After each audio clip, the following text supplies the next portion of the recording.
Salut à tous, c'était Tony. Donc dans les autres vidéos, je vous ai présenté en gros ce qui est mon assurance décennale ou biennale. C'est surtout du biennal pour moi. Parce que je touche pas à la structure et au clos couvert des bâtiments. Donc là, en plus de ça, j'ai une assurance de responsabilité décennale obligatoire. Donc c'est ça. Donc ça comprend les activités ou les missions suivantes. La plomberie, comme je t'ai montré. Tu vois, elle est encore valable. Hein, du 1 du 1 au 31 du 12.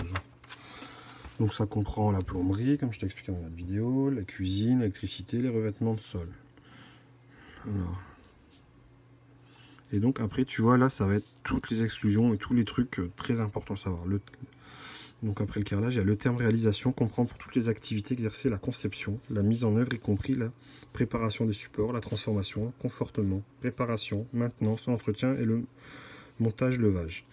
Par la notion de travaux accessoires et ou complémentaires, il faut entendre la réalisation de travaux nécessaires et indispensables à l'exécution des travaux relevant de l'activité principale définie. Aux travaux ayant fait l'objet d'une ouverture de chantier pendant la période de validité mentionnée ci-dessous, l'ouverture de chantier définie à l'annexe du code des assurances. Et donc là, tu vois, alors là, il y a une tartine pas possible. Je vais lire rapidos. Travaux, donc... Moi, je suis juste assuré aux travaux réalisés en France, dans les départements et en Outre-mer. Tu vois, je suis proche de la Belgique, j'ai pas le droit d'aller bosser en Belgique. Je suis pas assuré, par exemple. Au chantier, dont le coût total de construction, ça dépasse pas 15 millions d'euros. Bon, ben, ça va, j'ai pas prévu d'aller faire une tour à la Défense. Et cette somme est portée à 30 millions en présence d'un contrat collectif de responsabilité décennale bénéficiant à l'assuré. Donc tu vois, bon ça après c'est des grosses sommes, c'est des trucs sur lesquels j'interviens pas. Aux travaux, produits et procédés de construction suivants. Travaux de technique courante, c'est-à-dire travaux réalisés avec des procédés ou des produits de construction.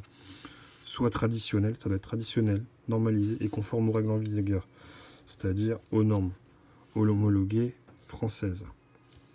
DTU. C'est moi monsieur DTU, du coup il faut que ça respecte tout le temps le DTU. Si ça ne respecte pas le DTU, mon assureur, il me la fout dans le cul. Pour être poli, tout simplement. Aux règles professionnelles acceptées par la commission prévention produits mis en œuvre ou à des recommandations professionnelles du programme du Grenelle de l'environnement, soit c'est non traditionnel, c'est-à-dire que c'est pas dans le DTU, et donc sous condition qu'il ait fait l'objet au jour du passage de marché d'un agrément technique européen, un ATE en cours de validité ou d'une évaluation technique européenne, ou d'un document technique d'application DTA ou un avis technique ATEC. Donc soit c'est dans le DTU, soit c'est un ATE, soit c'est un DTA, soit c'est un ATEC.